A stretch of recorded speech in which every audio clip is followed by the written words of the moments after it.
This root test is one of the quickest and easiest tests that we'll use here. You're only going to use it if your entire series is raised to the nth power. See how that entire thing is raised to the nth power?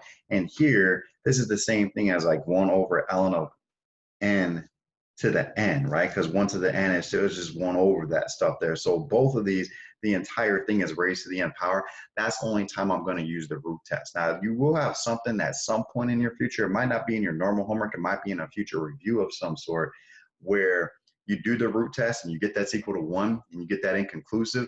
And it's usually, this always works easy except for when that's inconclusive. Usually if you do the root test and if it's inconclusive, then chances are it's going to be a bit of a crazier problem right there. But I just want to save that for you, see if you can figure that stuff out, because you technically already know how to do that. It's just a little bit more involved. But ratio test and root test have the same sort of like things going on. Here's what you're going to do on the root test. The only difference is you're going to do a limit as n approaches infinity of the nth root of that a sub n. So you're going to take that thing, you're going to do the nth root of that. You're going to do the nth root of that. And it's, remember, it has absolute value bars in there. So just like I stressed with the ratio test, the absolute value bars, if you have an alternating series, the root test will work on an alternating series and not an alternating series. It'll work on both. But if you have the alternating series, you just get to ignore that part that makes it negative. You get to ignore the alternating series notation in that problem, because all that's going to do is make it plus minus right there. Absolute value bars, you're just concerned with the positive parts of the problem. And when you do the limit as approach infinity of the nth root of that, same thing as the ratio test. Less than 1 converge, greater than 1 diverge. And I remember that because infinity is bigger than 1. That's what diverge means there. So greater than 1 diverge equals 1. That's going to be inconclusive. All right, so here's what we're going to do. We're going to do the limit as n approaches infinity. So when I see that whole thing is raised to the nth power, my root test tells me to do the nth root of that. So there's my a sub n. I'm doing the nth root of that a sub n. Write that down. You must show me what you're taking the limit of. These are proofs right there. I know we could all do, I could do this in my head as well, but you got to make sure you write that down. Tell me what you're taking the limit of first, and then go ahead and simplify, right? So the nth root of something raised to the nth power, that's like raised to the nth and then to the 1 over n, those are going to cancel out. So like the square root of something squared, cube root of something cubed, those are going to cancel out. And now you're left with the limit as n approaches infinity of that 2n over n plus 1. All right, so please show me what you're taking the limit of first. Show me that you're applying that nth root, that root test there, and then use your pre-cal shortcuts after that. So your degrees are the same, so that answer is going to be a 2, and that 2 is bigger than 1. So since that is bigger than 1, we're going to get diverge. And our test that we're using is the root test. Even if I put like a -1 to the n plus 1 notation in there, signifies it's an alternating series. I can't use an alternating series test on if I have an alternating series test, I can't use the integral test. I can't use the direct and limit comparison test that you can use those on there. But if you have an alternating series, you are allowed to use the alternating series test.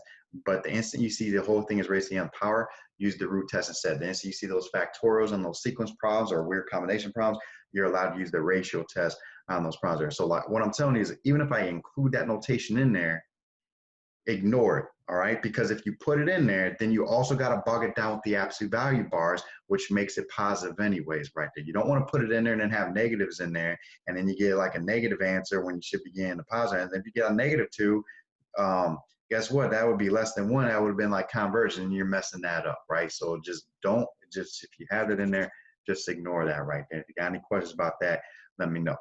All right, so here's one more example just with some ln's right there. I just throw that in just to show you that I'm just going to ignore that negative notation. And then also show you that it's really 1 over ln of n to the n right there, which is the same thing as 1 over ln of n, that whole thing raised to the nth power. So that's what I just want to show you. That's the same deal. And that's like the whole thing is raised to the nth power. So that's what indicates I'm going to use the root test on this one. So we'll do the limit as n approaches infinity. Show me what you're taking the limit of. You're going to do the nth root of that a sub n.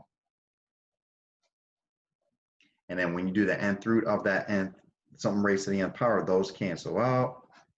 And you got this. And now we're going to do the limit as n approaches infinity. And now when you plug in infinity, you get 1 over ln of infinity.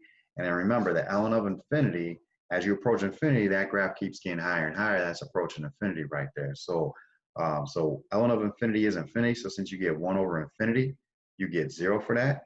And 0 is okay for an answer. 0 is less than 1. So since we get less than 1, we're going to put converge down, and that's going to be the root test.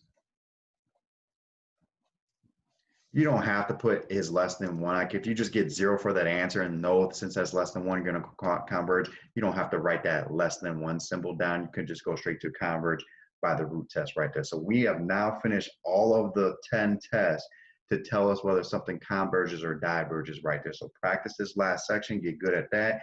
And then you just got to get that recognition down where you study the beginnings of the problem and what those look like and what you're using. A lot of that is going to be done on your own. I will help you out with that a little bit, give you a little summary thing. What I'm probably going to hook you up with too is I have a sheet, like a study guide, that has all the tests all on one thing. And it's talking about, you know, what it tells you what the test is, right? So it'll have the note stuff on it, like what your test is. It'll also give you some examples of when to use that particular test there. So some of you like to have, I like to have everything on one sheet. Some of you might want to make note cards. A lot of my students tell me they have a lot of success making note cards with all these tests there. Make sure they know what the tests say, and then recognizing when to use those there. So study those as much as possible. And this is usually a high scoring event for us. So just study those, make sure you're on top of your game, and then but there is a lot of information on there. It's pretty straightforward, but there's a lot of info. So make sure you're studying and got everything fresh in your head.